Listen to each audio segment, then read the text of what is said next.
श्री लोखेरे और उनकी पत्नी के लिए ये किसी सदमे से कम नहीं था।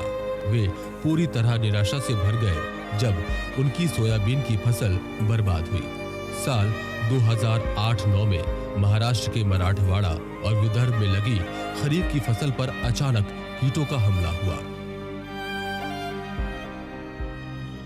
इसमें 1,40,000 हेक्टेयर में लगी सोयाबीन की फसल तबाह हो गई। किसान इस घटना से सदमे में थे। इससे उनमें रोष और गुस्सा भी था।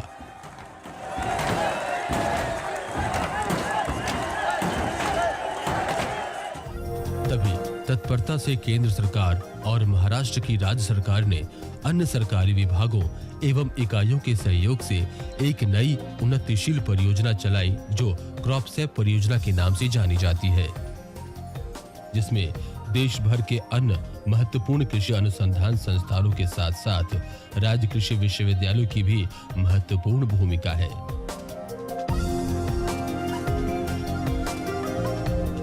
जिसके तहत किसानों को फसलों, कीटों तथा फसलों की बीमारियों एवं उससे बचाव के बारे में समय रहते त्वरित जानकारी दी जाने लगी। ये सलाह सर्वर द्वारा पंजीकृत किसानों के मोबाइल नंबर पर SMS के माध्यम से दिया जाता है। इस परियोजना ने किसानों को वैज्ञानिक विधि से तर्कसम्मत निर्णय लेते हुए खेती करने के संस्कार भी सिखाने में मदद की।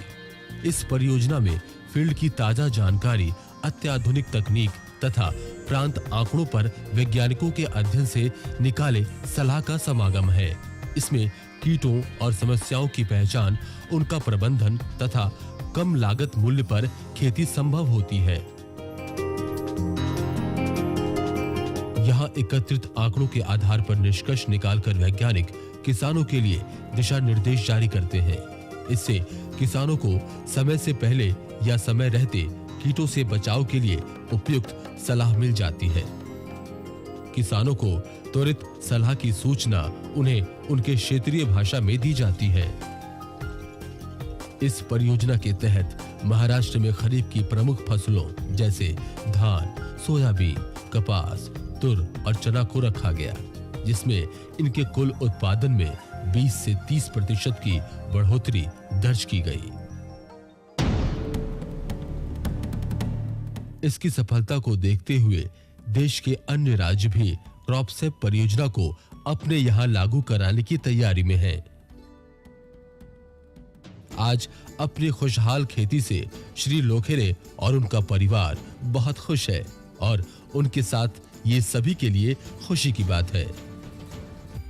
तो अब न किसी किसान के सपने टूटे और न कीट उनके खेतों में खड़ी फसलों का नाश करे। अब हर किसान भारत की शान।